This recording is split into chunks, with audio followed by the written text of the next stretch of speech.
J'ai ajouté un nouvel échantillon de synthétiseur dont je n'ai gardé que quelques éléments dans l'intro. Ici et ici. Je l'ai mis en entier plus loin pour un refrain qui reste à créer. Ici. Écoutons le début.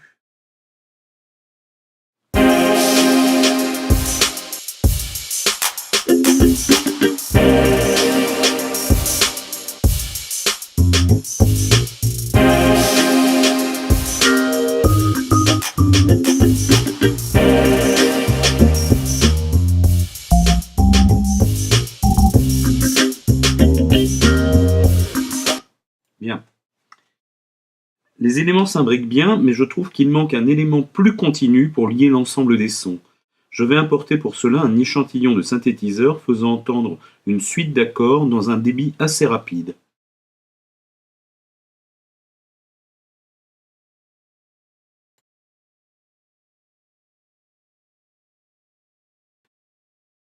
Écoutons ce nouvel élément.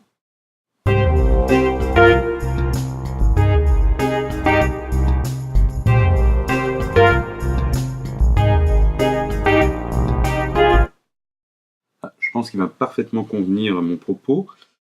Je vais commencer par le reproduire tout au long de la partie déjà faite. Donc bien sûr, je sélectionne.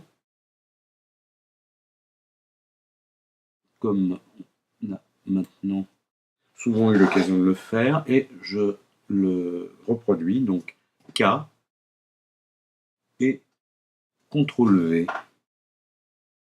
Et je reproduis l'opération aussi souvent que nécessaire.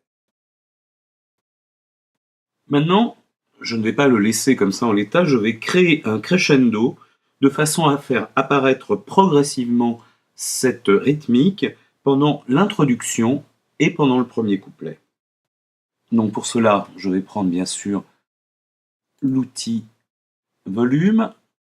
Je vais mettre le zoom de façon à ne voir que la partie sur laquelle je travaille. Voilà.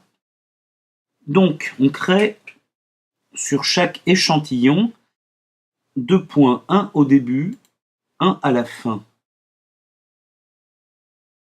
Et on l'emmène à l'endroit souhaité. Ainsi, ici, je veux partir d'un son inexistant au début et l'amener pas trop fort au début de ce moment. Voilà, et maintenant, je vais mettre les autres échantillons exactement dans la continuité de celui-ci. Là, je prends ce deuxième point, je l'amène dans le prolongement, et ici, je vais bien sûr augmenter en restant dans le prolongement de ce que j'ai déjà fait. Voilà, je ramène ceci au niveau, et ici, je monte encore un peu.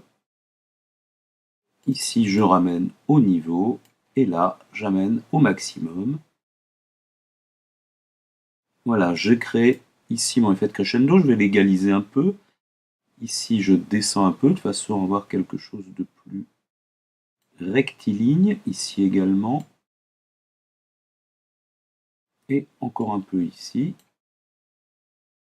Voilà. Donc là, j'ai créé un crescendo régulier depuis le tout début jusqu'au moment de la fin du premier couplet. Écoutons.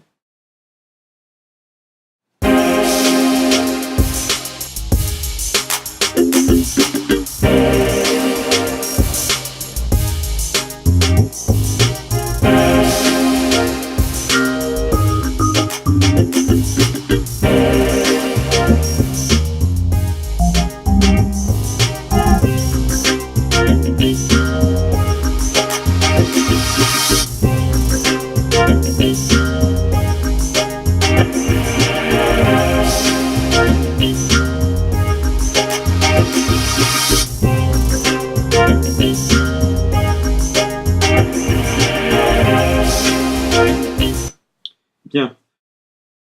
On peut créer de cette façon toutes les variations de volume avec cet outil volume, juste sur un accord ou une longue progression comme on vient de le voir. Pour les décrescendos, c'est bien sûr la même opération à l'envers.